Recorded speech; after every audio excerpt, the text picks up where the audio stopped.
ஓம் சக்தி தாயே போற்றி. என் அன்பு குழந்தையே, உன்னை கண்ணீர் சிந்த வைத்தவர்களினுடைய இல்லத்திற்கு நேற்று இந்த தாயானவள் நான் சென்றிருந்தேன். என் தங்க குழந்தையே, அங்கு நான் கண்ட காட்சியானது மிகவும் வியப்பாக இருந்தது. நான் எதற்காக முதலில் அங்கு சென்றேன், அங்கு என்ன நடந்தது என்பதனை எல்லாம் இந்த தாயானவள் உனக்கு நான் தெளிவாக சொல்லிவிடுகின்றேன். அம்மா சொல்லி முடிக்கும் பொழுது இந்த செய்தியை உனக்கு நான் எதற்காக கொண்டு வந்திருக்கின்றேன் என்பதனை எல்லாம் நீயாகவே புரிந்து கொள்வாய்.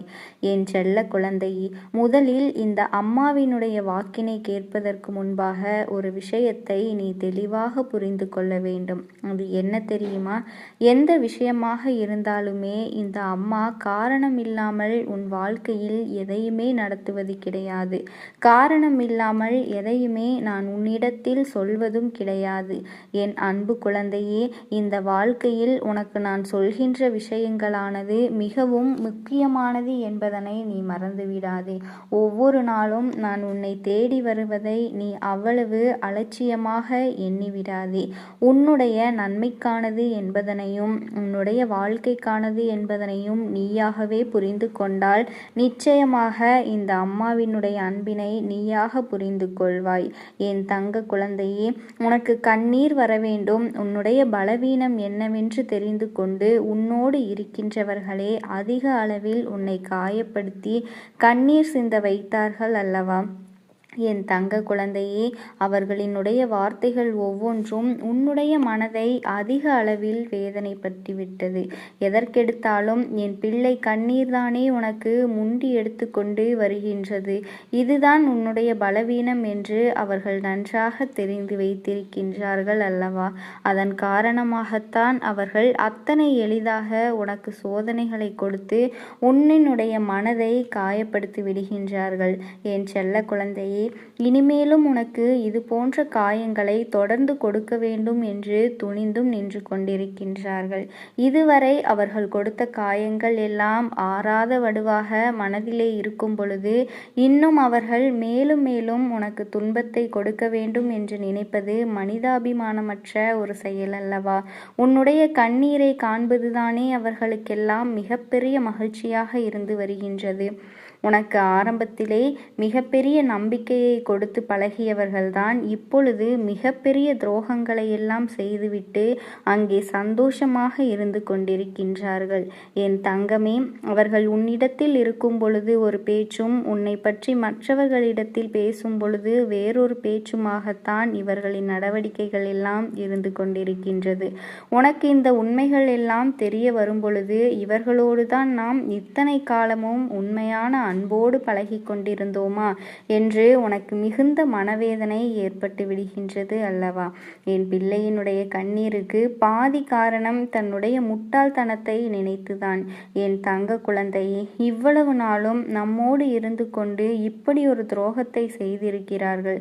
ஆனால் இதை கூட தெரிந்து கொள்ள முடியாமல் புரிந்து கொள்ள முடியாத ஒரு முட்டாளாக இருந்துவிட்டோமோ என்றுதான் நீ கண்ணீர் வடிக்கிறாய் அல்லவா? என் அன்பு பிள்ளையே, நீ வெள்ளந்தி மனிதனை கொண்டிருக்கின்றாய். மற்றவர்கள் எப்படிப்பட்டவர்கள், என்ன நோக்கத்தோடு பேசுகிறார்கள், யார் நல்லவர்கள் யார் கெட்டவர்கள் என்பதையெல்லாம் உடனே உன்னால் புரிந்து கொள்ள முடியவில்லை.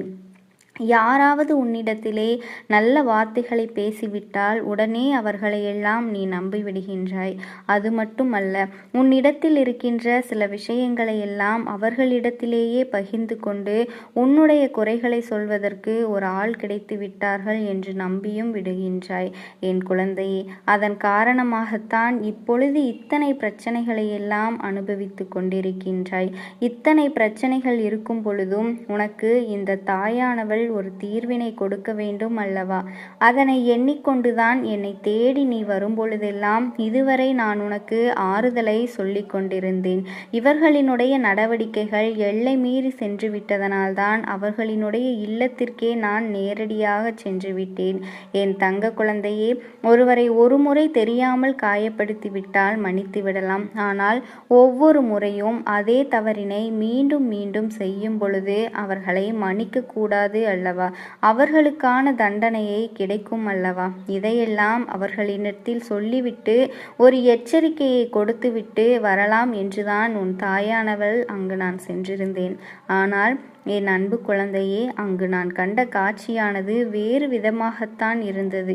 அதை உன்னிடத்தில் சொல்லிவிட வேண்டும் என்றுதான் உன் தாயானவள் நான் இப்பொழுது வந்திருக்கின்றேன். என் பிள்ளையே, அடுத்தவர்கள் வாழ்க்கையில் கெடுதல் செய்தால் என்ன நடக்கும் என்பது அவர்களுக்கு புரிந்துவிட்டது. ஏன் தெரியுமா? நான் அங்கு சென்றபோது அவர்கள் குடும்பமாக பேசிக்கொண்டிருந்தார்கள். அவர்கள் சொன்ன விஷயங்கள் என்ன தெரியுமா? நாம் மற்றவர்களுக்கு கெடுதல் செய்தால் பல மடங்கு அதுவே நமக்கு திரும்ப வரும் என்பதனை உணராமல் இப்பொழுது புதிய பிரச்சனைகளில் சிக்கிக் கொண்டிருக்கின்றோம். நாம் செய்த சில விஷயங்கள் தான் இன்று நமக்கே தீவினையாக வந்திருக்கின்றது. மற்றவர்கள் கண்ணீர் சிந்துவதை பார்த்து சந்தோஷப்பட்டதோடு மட்டுமல்லாமல் காயப்படுத்தி கொண்டே இருந்ததற்கு இப்பொழுது நம்முடைய வாழ்க்கையிலும் இதே நிலைமை வந்துவிட்டது. பார்த்தீர்களா? என்ன இருந்தாலும் உன்னுடைய வாழ்க்கையில் இனி இதையெல்லாம் செய்திருக்க கூடாது என்று அவர்களாகவே இதையெல்லாம் பேசிக்கொண்டிருந்தார்கள். தனக்கு வந்த கஷ்டங்களை எண்ணியும் அங்கே மனவேதனைகள் பட்டு கொண்டிருந்தார்கள். அது மட்டுமல்லாமல் எதுவும் அறியாமல் நம் மீது உண்மையான அன்பு செலுத்திய ஒருவருக்கு நாம் செய்த துரோகம்தான் நமக்கு நிச்சயமாக தண்டனையாக இது கிடைத்திருக்கின்றது. நாம் செய்த பாவத்திற்கான பலனைத்தான் இப்பொழுது அனுபவித்து கொண்டிருக்கின்றோம். இனிமேலும் இது போன்ற தவறுகளை எல்லாம் ஒருபொழுதும் செய்துவிடக்கூடாது. தெய்வம் என்ற ஒன்று இருக்கின்றது. தெய்வம்தான் நம் வாழ்க்கையில் நமக்காக இப்படிப்பட்ட ஒரு தண்டனையை கொடுத்திருக்கின்றது. இதையெல்லாம் நாம் இப்படி அனுபவித்து கொண்டிருக்கின்றோம். தினம் தினம் கண்ணீர் வடித்து கொண்டிருக்கின்றோம். இந்த பாவத்தை நாம் எங்கே சென்று கழிப்பது என்று அவர்கள் பேசி கொண்டிருக்கின்றார்கள். என் தங்க குழந்தையே, அது மட்டுமல்ல, உனக்கு அவர்கள் செய்த துரோகத்திற்கு உன்னிடத்தில் மன்னிப்பினை கேட்க வேண்டும் என்றும் அங்கே அவர்கள் பேசி கொண்டிருக்கின்றார்கள். நானும் அங்கே அவர்களை பழிவாங்குவதற்கும் அவர்கள் செய்த தவறுக்கும் தண்டனையை கொடுப்பதற்கும் தான் சென்றிருந்தேன். ஆனால் அங்கே இப்படி நடக்கும் என்று ஒரு துளியளவும் நான் எதிர்பார்க்கவில்லை. என் தங்க குழந்தையே, இப்படி ஒரு வாழ்க்கையைத்தான் நீ கேட்டுக்கொண்டிருந்தாய் அல்லவா? ஆனால் அதற்கு வழி இல்லாமல் அவர்களை மன்னிக்கும் ஒரு மனநிலையும் எனக்கு வந்துவிட்டது. என் செல்ல குழந்தையே, அவர்களின் மனதிற்குள் மிகப்பெரிய ஒரு விருப்பத்தை கொண்டு வந்து விட்டார்கள். அது என்ன தெரியுமா? அவர்கள் செய்தது எத்தனை பெரிய தவறு என்பதனை புரிந்து கொள்ள தொடங்கிவிட்டார்கள். இதற்கு மேலும் நாம் எந்த ஒரு தவறுகளும் செய்துவிடக்கூடாது. அப்படி செய்தோமானால் தெய்வம் நம்மை ஒருபொழுதும் விட்டுவிடாது என்பதனை அவர்களாகவே புரிந்து கொள்ள தொடங்கிவிட்டார்கள். என் தங்க குழந்தையே, எல்லா தவறுகளையும் யாரோ செய்திருக்கும் பட்சத்தில் அவர்களை பழிவாங்கி கொண்டே இருந்தால் கூட பரவாயில்லை.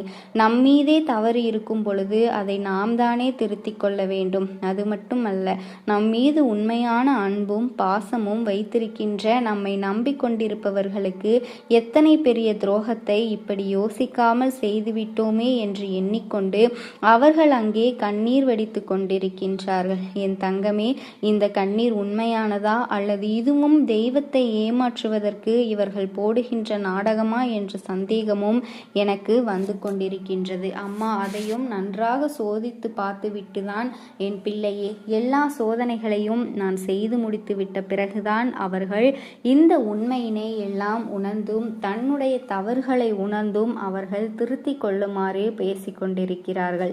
இதனை நான் புரிந்து கொண்டேன். என் செல்லமே, வாழ்க்கையில் எல்லோருக்கும் திருந்துவதற்கான ஒரு காலகட்டம் இருக்கும். அப்போதும் அவர்கள் எல்லாம் திருந்தவில்லை என்றால் அவர்கள் வாழ்நாள் முடியும் வரை இந்த பாவத்தை எல்லாம் சுமந்து கொண்டேதான் இருப்பார்கள். இதில் எந்த ஒரு மாற்று கருத்தும் கிடையாது. தான் தவறு செய்வதும் இயல்புதான். மனிதர்கள் எல்லோருமே ஏதாவது ஒரு சூழ்நிலையில் தவறுகளை இயல்பாக செய்து விடுகின்றார்கள். ஆனால் அது தவறு என்று தெரிந்துவிட்ட பிறகுதான் அந்த பாதையிலிருந்து மீண்டு வந்துவிட வேண்டும் அல்லவா? என் தங்க குழந்தையே, அவர்கள் வாழ்க்கையில் அனுபவிக்க வேண்டிய வேதனைகளும் சோதனைகளும் யார் தடுத்தாலும் அதனை நிறுத்திவிட முடியாது. எத்தனை தெய்வங்களை வழங்கினாலும் அதுவெல்லாம் மனதிற்குள்ளே கஷ்டங்களை கொடுத்து கொண்டுதான் இருக்கும். ஓம் சக்தி தாயே போற்றி. என் அன்பு குழந்தையே, யார் இந்த தாயானவளிடத்தில் உண்மையான அன்பு வைத்திருக்கிறார்களோ அவர்களுக்கு மட்டுமே இந்த அம்மாவினுடைய வாக்கானது கண்ணில் படும். அவர்களால் மட்டுமே இந்த வாக்கினை முழுமையாக கேட்க முடியும் என்பதனை நீ புரிந்து கொள்ள வேண்டும். இந்த வாக்கினை நான் முழுமையாக கேட்கச் சொல்வதற்கு முக்கியமான காரணம் என்னவென்றால், என் பிள்ளைக்கு எதிராக சில பேர் சதி செய்து கொண்டிருக்கின்றார்கள். என் தங்க குழந்தையே, அந்த சதியானது வெற்றியடைய வேண்டும் என்று இந்த தாயானவளிடமே வந்து வழிகேட்டு நின்று கொண்டிருக்கின்றார்கள். என் தங்க பிள்ளைக்கா நீங்கள் சதி செய்கிறீர்கள்? அதுவும் என்னுடைய உதவி வேண்டும் என்றா கேட்கின்றீர்கள்? இதை அன்பு பிள்ளையிடம் நான் தெரிவிக்க வேண்டும் என்று நான் இன்று உன்னிடம் வந்து அனைத்து விஷயத்தையும் சொல்லி கொண்டிருக்கின்றேன். என் தங்கமே, இந்த பதிவினை நீ கேட்கின்றாய் என்றால் நிச்சயமாக முழுமையாக கேட்க வேண்டும். ஏனென்றால் என் தங்க குழந்தைக்கு கொஞ்சம் உஷாராக நீ இருக்க வேண்டும் அல்லவா? ஆபத்திலிருந்து நீ தப்பிக்க வேண்டும் அல்லவா? இன்னும் ஒரு வார காலகட்டத்தில் ஒரு சில நபர்கள் உன்னை தேடி வரலாம், அல்லது நீ வேலை செய்யக்கூடிய இடத்தில் ஒரு சிறு சிறு பிரச்சனைகள் ஏற்படலாம். அதிலிருந்து உன்னுடைய பதவியை விலக்கி அவர்கள் அந்த பதவியில் உட்கார திட்டம் தீட்டலாம், அல்லது உனக்கு செய்வினைகள் செய்து உன் வாயை கட்டி உனக்கு ஆபத்தான சில விஷயங்களை செய்யலாம். அதனால் என் தங்க குழந்தையே, உனக்கு பின்னால் சூழ்ச்சி நடக்கின்றது என்று நான் சொல்வதனை உன் இல்லத்தில் உடனடியாக நீ செய்துவிட வேண்டும். இப்பொழுது உன்னை எச்சரிக்கைப்படுத்துவதற்காகவும் நீ கவனமாக இருப்பதற்காகவும் நான் சொல்வதனை கேட்டு உன் இல்லத்தில் நீ இதை செய்துவிட்டால் இந்த பிரச்சனையிலிருந்து உனக்கு அத்தனையும் நீ காப்பாற்றி கொள்வாய் என்பதனை இன்று நீ மறந்துவிடாதே. அதனால் என் தங்கப்பிள்ளையே, காப்பாற்றுவதற்கு இந்த தாயானவள் நான் வந்திருக்கின்றேன். அதை கடைபிடிப்பது உன்னுடைய கடமை என்பதனை நீ மறந்துவிடாதே. இந்த அம்மாவினிடத்தில் வாக்கை முழுவதுமாக கேட்டு எது எந்த விஷயம் எப்படி எதை கடைபிடிக்க வேண்டும் என்பதனை நீ அனைத்தையும் தெரியப்படுத்த போகின்றேன் என் தங்க குழந்தையே. அதனால் இதனை நீ தைரியமாக கேட்க வேண்டும். ஒரு சில நபர்கள் உன் பின்னால் சூழ்ச்சி நடத்தி கொண்டிருக்கின்றார்கள். ஏனென்றால் அந்த நபர்கள் உன்னுடைய வேலையில் சில விஷயத்தை செய்து கொண்டே இருக்கிறார்கள். அந்த வேலையில் உன்னை அமர வைக்க விடாமல் அவர்கள் அந்த இடத்தை பிடிக்க வேண்டும் என்று கெட்ட எண்ணத்தோடு தெரிந்து கொண்டிருக்கின்றார்கள். ஒரு சில நபர்கள் உன் உறவை அவர்களினுடைய உறவாக மாற்ற வேண்டும் என்றும் காத்து கொண்டிருக்கின்றார்கள். உன்னுடைய வாழ்க்கையிலிருந்து முழுவதுமாக உன்னுடைய உறவினை நிரந்தரமாக பிரிக்க வேண்டும் என்றும் சூழ்ச்சி செய்து கொண்டிருக்கின்றார்கள். நீ காலமெல்லாம் கண்ணீர் சிந்த வேண்டும் என்றும் இனி சேர்ந்து வாழவே கூடாது என்றும் திட்டம் தீட்டிக் கொண்டிருக்கின்றார்கள். உன் வாழ்க்கை நன்றாகவே இருக்கக்கூடாது என்று நினைக்கின்றார்கள். இது போன்ற கொடும் செயல்களை எல்லாம் செய்யக்கூடிய நபர்கள் யார் தெரியுமா? உன்னோடு இருந்து கொண்டு உன்னுடைய பணத்தையும் சொத்தையும் அபகரிக்க வேண்டும் என்று சில சூழ்ச்சிகள் செய்கின்றார்கள். அது வேறு யாரும் அல்ல, உன்னுடைய உறவினர்கள் தான். உனக்கு அவர்கள் செய்வினைகளை செய்து கொண்டு உன் கதையை முடித்துவிட்டால் அதன் பிறகு உன்னுடைய சொத்துக்களை அவர்கள் அனுபவிக்கலாம் என்று நினைத்து கொண்டிருக்கின்றார்கள்.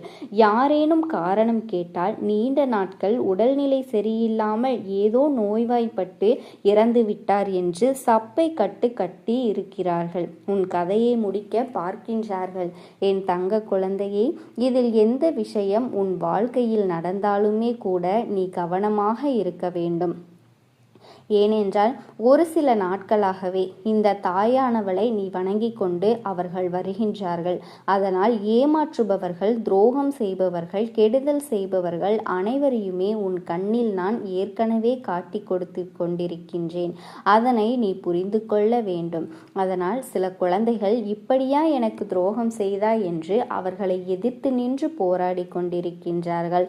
இதை செய்துவிட்டாய் அல்லவா, இனி என் வாழ்க்கையில் நீ வேண்டாம், என் வாழ்க்கையில் நிரந்தரமாக என்னை விட்டு பிரிந்து சென்றுவிடு என்று என் குழந்தை ஆதங்கத்தில் அவர்களின் மீது வெறுப்பை காட்டிக் கொண்டிருக்கின்றாய். அதனால் அவர்களுக்கு உன்மேல் இருக்கும் கோபம் அதிகமாகிக் கொண்டிருக்கிறது. நீ நன்றாக இருக்கக்கூடாது என்று அவர்கள் சதித்திட்டம் தீட்டுகின்றார்கள். இந்த தாயானவள் தீயவர்களை எல்லாம் அடையாளம் காட்டி கொடுத்த பிறகு நீ அவர்களை அடையாளம் கண்டு உன்னுடைய வாழ்க்கையிலிருந்து இனி நிரந்தரமாக எந்த உறவும் வேண்டாம் என்று விரட்டி அவர்களுக்கு தண்டனை கொடுத்து விட்டாய் அல்லவா? என் செல்ல குழந்தையே, இனி என் வாழ்க்கையில் நிச்சயமாக நீ இருக்கக்கூடாது என்று அவர்களை ஒதுக்கி வைத்து விட்டாய் அல்லவா? ஆனாலும் எந்த வகையிலாவது உன் கதையை முடிக்க வேண்டும். உன் சொத்துக்களுக்கும் பணங்களுக்கும் பொன் பொருள்களுக்கும் அவர்களை அபகரிக்க வேண்டும் என்று திட்டம் போட்டிருந்ததை நீ தெரிந்து கொண்ட காரணத்தினால் அவர்கள் முழுமையாக ஏதாவது செய்தே ஆக வேண்டும் என்று முயற்சி செய்து கொண்டிருக்கின்றார்கள். என் தங்க குழந்தையே, அந்த முயற்சி என்ன தெரியுமா? இப்பொழுது செய்வினைகள் செய்து கொண்டு உன் கதையை முடிக்க வேண்டும் என்றும் சதி செய்து கொண்டிருக்கின்றார்கள். அதனால் நீ உஷாராக இருக்க வேண்டும். என் தங்க பிள்ளையே, நீ மிகுந்த ஜாக்கிரதையோடு இருக்க வேண்டிய காலகட்டம் இது என்பதனை புரிந்து கொள்ள வேண்டும். உன் வாழ்க்கையில் நீ யாருக்கெல்லாம் தீய மனிதர்கள், கெட்ட எண்ணங்கள் கொண்டவர்கள் என்று தண்டனை கொடுத்து அனுப்பினாயோ அவர்களை எல்லாம் ஒரு நாளும் நம்பிவிடாதே. ஏனென்றால் அவர்கள்தான் ஒவ்வொரு நபர்களும் நல்ல நபர்கள் போல நாடகம் ஆடுவார்கள். அதுவும் இந்த ஒரு வாரத்தில் தினம்தோறும் உன் காலில் விழுந்து மன்னிப்பு கேட்கவும் அவர்கள் தயாராக இருப்பார்கள். ஆனால் என் தங்க பிள்ளையே, அவர்களை ஒரு பொழுதும் நீ நம்பிவிடாதே, மன்னித்தும் விடக்கூடாது. ஏனென்றால் அவர்கள் மாயம் செய்து உன் வாழ்க்கையை மாயமாக்க மன்னிப்பு கேட்கின்றார்கள். அதனை நீ புரிந்து கொள்ள வேண்டும். உன் ஆசைகளை தூண்ட முயற்சி செய்து கொண்டிருக்கின்றார்கள்.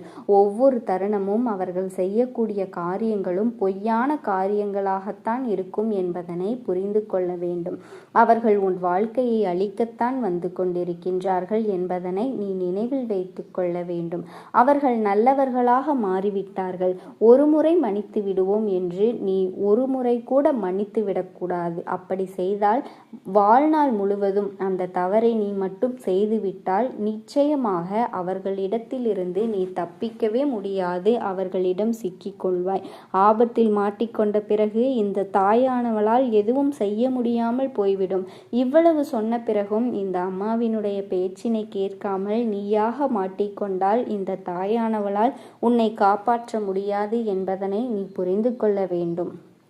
என் தங்க குழந்தையே, இன்னும் ஒரு வாரத்திற்கு யாரெல்லாம் உன்னை ஏமாற்றினார்களோ, யாரெல்லாம் உனக்கு துரோகம் செய்தார்களோ, அதை மட்டுமல்லாமல் நானாக உனக்கு காட்டி கொடுத்தவர்களோ உன்னிடத்திலே வந்து யாராவது உனக்காக வேண்டி வந்தேன், இந்த கயிறை கட்டிக்கொள், இந்த திருநீரை பூசிக்கொள், இந்த எலுமிச்சம்பழத்தை கொடுத்தாலோ இதை சாப்பிடு, உனக்காக கோவிலிலிருந்து வாங்கி வந்தேன் சாமி பிரசாதம், இதை வீட்டில் வைத்துக்கொள் என்று உன்னிடமோ அல்லது உன்னுடைய குழந்தைகளினிடமோ கொடுத்தால், வீட்டில் யாரிடமாவது கொடுத்தால் அதனை உடனே வாங்கிவிடக் கூடாது என்பதனை நீ நினைவில் வைத்துக்கொள். இவர்கள் மாறிவிட்டார்கள், இவர்கள் திருந்தி விட்டார்கள் என்று இவர்களை நீ நம்பி மோசம் போய்விடாதே என்பதனை நீ நம்பிவிடு.